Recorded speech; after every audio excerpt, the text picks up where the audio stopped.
ఎవరికి హాని కలగకుండా అది ఎర్ర డబ్బాలు వేయాలి. ఇంకో విషయం, దీన్ని మనం వంటగదికి పరిమితం చేసినట్లయితే మన వంటగదిలో మిగిలిపోయినటువంటి అన్నం కూరలు కానివ్వండి అన్ని రకాలు కూడా ఇది వంటగదిలో నేరుగా వెళ్ళిపోతాయి. ఇది 6 గంటలు పెట్టినట్టయితే ఇది పాడేదే వస్తువు కాదు కాబట్టి చక్కగా బయట పెట్టండి. ఊడ్చిన కసువు కానీ ప్లాస్టిక్ కానివ్వండి అట్టపెట్టలు కానివ్వండి చాక్లెట్స్ కానివ్వండి షాంపూ కవర్లు కానివ్వండి ఇలాంటి కూడా ఈ పొడి చెత్తలు వేయాలి. 3 డబ్బాలు పెట్టండి. దీన్ని పిల్లలకి ఎవరికి తప్పలకి అందకుండా చాలా జాగ్రత్తగా పెట్టాలి. ఇందులో అన్ని రకాల వ్యర్థాలు వేయాలి. దయచేసి మీరందరూ కూడా ఈ రకంగా వేరు చేసి ఇస్తారని కోరుకుంటూ ఈ కార్యక్రమాన్ని ఉద్దేశించి మా గౌరవ శాసనసభ్యులుగా మాట్లాడాల్సింది తెలియజేస్తున్నాం.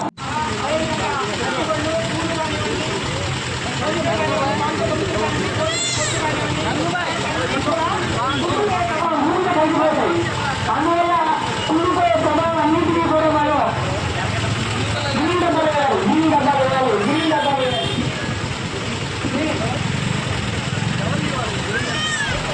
తడి చెత్త అంతా కూడా గ్రీన్ డబ్బాలు వేయాలి.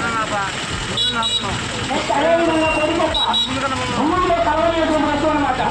ప్లాస్టిక్ కవర్ ఎప్పుడైనా సరే మనం తెలిసిపోతే 6 నెలలు భూమిలో పెంచిపోతాం. కానీ ప్లాస్టిక్ కవర్ అనేది 400 సంవత్సరాల పాటు భూమిలో కలగకుండా మన భూమిని నాశనం చేస్తుంది. అందుకని దాన్ని శుభ్రంగా భూమిలో డబ్బాలు కనుక పొడి చెత్తలు పెట్టినట్లయితే దాన్ని శుభ్రంగా భూమిని శుభ్రం చేస్తాము. అదేవిధంగా హానికరమైన చెత్త అంటే భూమి కాదు మనుషులు కూడా పంటలు అన్నిటి కూడా సర్వనాశనం చేసినట్టు హానికరమైన చెత్త అంటే టాబ్లెట్లు కానివ్వండి డైపర్స్ కానీ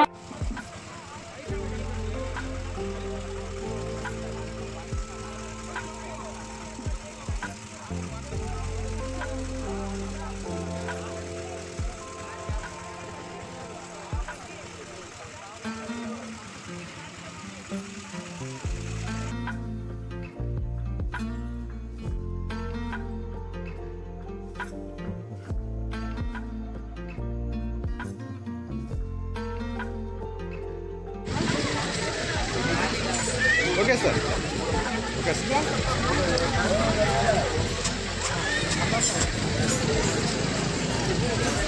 ఓకే సార్. ఏమో రెడీ చేయండి.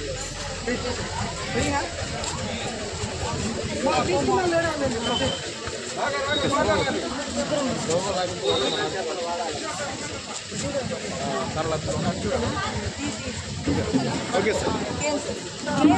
లేడీస్ అంతా రౌండ్ నిలబడండి.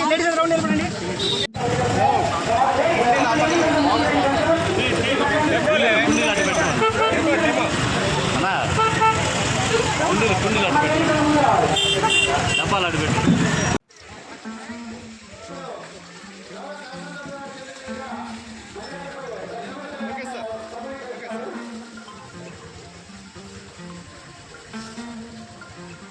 Okay sir.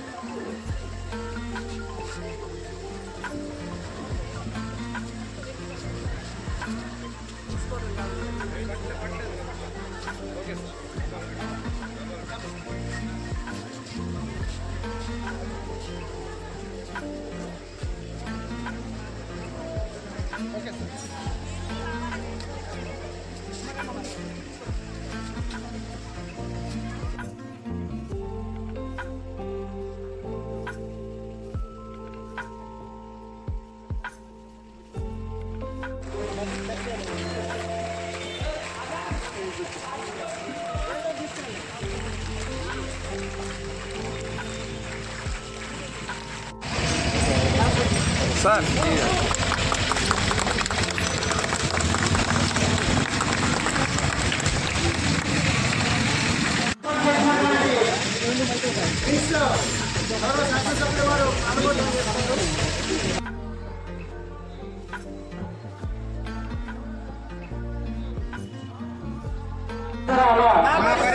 పరిశుభ్రత కొరకు ప్రతిరోజు కొంత సమయం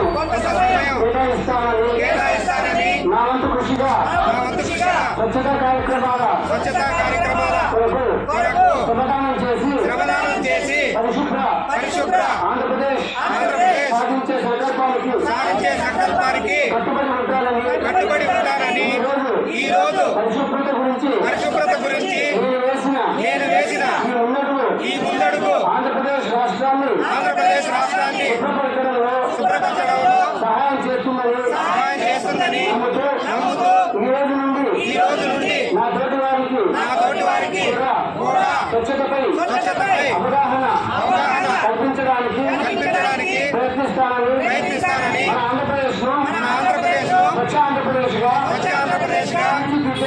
తీర్చిదిద్దేటట్లు నా వంతు కృషి చేస్తానని ప్రమాణం చేస్తున్నాను. స్వర్ణాంధ్ర స్వచ్ఛ ఆంధ్ర. అందరికీ నమస్కారాలు. ఈ రోజున ఆంధ్రప్రదేశ్ రాష్ట్ర వ్యాప్తంగా మన ముఖ్యమంత్రి వర్యులైనటువంటి శ్రీ నారా చంద్రబాబు గారి నాయకత్వంలో ప్రతి నెల కూడా ప్రజల్లో అవేర్నెస్ తీసుకురావాలి, మా అందరూ కూడా ఆరోగ్యంగా ఉండాలి, ఆంధ్రప్రదేశ్లో ఉన్నటువంటి ప్రజలందరూ ఆరోగ్యంగా ఉంటే మన రాష్ట్రం బాగా అభివృద్ధి చెందుతుంది. జబ్బులు రావడానికి ప్రధాన కారణం మన పరిసరాలు. మన ఇంటిని శుభ్రపరచుకున్నా మన పరిసరాలు శుభ్రంగా లేని కారణాల వల్ల దోమకాటుకు గురి ఎన్నో రకాల డిసీజులు ఈరోజు మన శరీరానికి వస్తున్నాయి. డెంగ్యూ కావచ్చు, చికెన్ గున్యా కావచ్చు, ఇటీవల మనం చూసినటువంటి కరోనా కానీ ఇవన్నీ కూడా పరిసరాలు శుభ్రంగా లేని కారణాల వల్ల వచ్చినటువంటి జబ్బులే. మనలో రోజు రోజుకి ఇమ్యూనిటీ పెరిగిపోతుంది, తగ్గిపోతుంది. కారణం మనం ప్రజలమైనటువంటి మనం శ్రమకి కష్టపడే తత్వాన్ని వదులుకున్నందు వల్ల, శారీరక శ్రమకి మనం లోను కావడం వల్ల ఈ రోజు మనకు సెన్సిటివ్ అయిపోయాం మనందరూ కూడా. కాబట్టి చిన్న విషయం అయినా జబ్బులు వచ్చేటువంటి పరిస్థితుల్లో మన పరిసరాలు కూడా మనం శుభ్రపరచుకుంటే తప్పకుండా మన అందరూ కూడా ఆరోగ్యంగా ఉంటామనే ఉద్దేశంతో ఈ రోజున మన ముఖ్యమంత్రి గారు శ్రీ నారా చంద్రబాబు నాయుడు గారు ప్రతి 3వ శనివారం, నెలలో 3వ శనివారం ఎప్పుడైతే వస్తుందో ఆ రోజున ఈ రాష్ట్రంలో ఉన్న ఏదో ఒక నియోజకవర్గానికి వచ్చి ఆయన కూడా ప్రజలను మేలుకొల్పే దిశలో, ప్రజలు చైతన్యపరిచే దిశలో ఈరోజు ఆయన కూడా కార్యక్రమాలు నిర్వహిస్తున్నారు.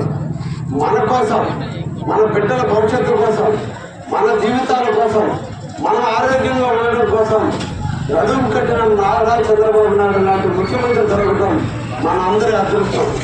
వారి సూచనలు మనందరం కూడా పాటిస్తే మనం కూడా ఆరోగ్యవంతులుగా ఉంటాం.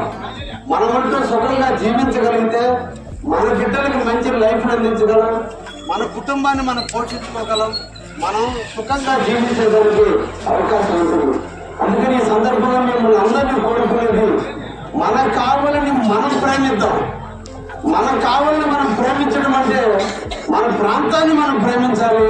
మన ప్రాంతాన్ని ప్రేమించడం అంటే మన పరిసరాలన్నీ కూడా శుభ్రంగా పెట్టుకోగలిగితే అదే మనం కావలించే కృతజ్ఞత.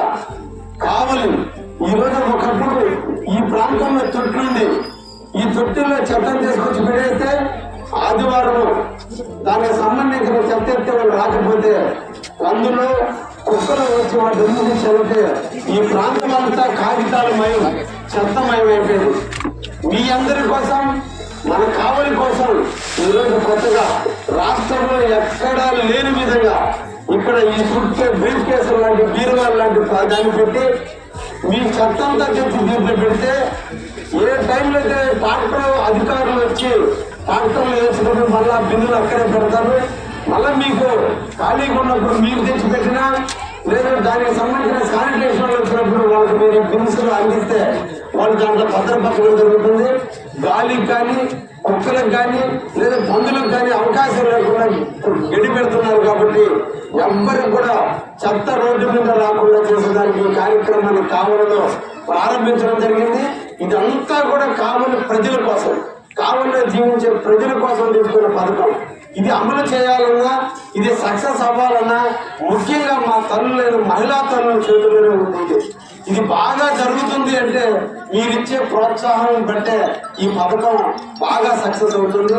మేము అధికారులుగా కావలిలో మీకోసం దాదాపు 375 మంది దీనికోసం ఉద్యోగాలు చేస్తున్నారు. నిధులు చిమ్మే కాడి నుంచి, మట్టి ఎత్తిచ్చే కాడి నుంచి, పాటలు తీసిపోయి చెత్తలు తీసిపోయి ఎక్కడ దూరంగా పెట్టే కాడి నుంచి అన్నిటి కోసంగా నిరంతరం 375 మంది అంటే నెలకి 60 లక్షల రూపాయలు చెల్లించి ఈ రోజు మనం కావాలని శుభ్రపరిచేదానికి ఇంతమంది అధికారులు మీకు పనిచేస్తున్నప్పుడు ఇంకా కూడా మీరు ముందుకొస్తే ఇంకా పెంచైనా మన కావలి మనం శుభ్రపరుచుకునే దాంట్లో ఎమ్మెల్యేగా ఎప్పుడు మీకు అండగా ఉంటానని నేను సిద్ధంగా ఉన్నా. మన పరిసరాలను మనం పరిశుభ్రంగా ఉంచుకుందాం. తప్పకుండా మాతో కలిసి నడవండి. అధికారులు మీతో మమేకమవుతారు, ఈదులు చిమ్మే వాళ్ళు మీతో మమేకమవుతారు. ఎక్కడ కూడా దయించి దయించి దయించి ఆనందంలో చెత్తను తీసిపోయి అక్కడ మీ ఇంటి పక్కన ఖాళీ స్థలం ఉంటే దాంట్లో పోసితే ఆ స్మెల్ మళ్ళీ మీరే పీలుస్తారు. దాని ద్వారా మీరే ఆరోగ్యాన్ని కోల్పోవడం జరుగుతుంది. ఖాళీ ఉంది కదా అని చెత్త పోస్తే ఆ చెత్తే మన జీవితాన్ని నాశనం చేసేదానికి నాంది పలుకుతుంది. మన జీవితాన్ని మనమే నాశనం చేసుకోవడానికి నాంది పలుకుతున్న విషయాన్ని గుర్తుపెట్టుకుంది. మీకు ఇచ్చిన బిల్స్ లో 3 రకాల బిల్లులు ఉన్నాయి. విష పదార్థాలకు సంబంధించిన బిల్లు అంతా కూడా ఈ రెడ్ దాంట్లో వేసుకోండి. అంటే ఎక్స్పైర్ అయిన టాబ్లెట్లు లేదంటే ఇంకా ఇతర చెత్త అంతా విషవాయువులు పెట్టండి. అన్నానికి సంబంధించి కూరగాయలు కుళ్ళిపోయే వస్తువులు ఫ్రూట్స్ కావచ్చు, లేదా కుళ్ళిపోయిన అన్నం కావచ్చు, చెడిపోయినటువంటి సాంబారు రసం అటువంటి పదార్థాలు కావచ్చు, అవన్నీ కూడా మీరు డస్ట్బిన్లో అంటే మీ సింకుల్లో పోసుకోకుండా, ఈ సింకుల్లో పోసుకుంటే మన బొద్దింపులు పెరుగుతాయి, పురుగులు పెరుగుతాయి. మళ్ళీ ఆ పురుగులే మళ్ళా వచ్చి మీరు ఇళ్ళలో ఉన్నప్పుడు రైతు నిద్రపోయేటప్పుడు ఆ బొద్దింపులు మళ్ళీ ఇంట్లోకి వచ్చి ఆడంటే తిరిగి ఆ పదార్థాలన్నింటినీ నాశనం చేసి మళ్ళీ మీకు తెలియకుండా డిసీజ్ వచ్చేటువంటి అవకాశాలు ఉన్నాయి. అన్నింటి కూడా దాంట్లో పోయింది.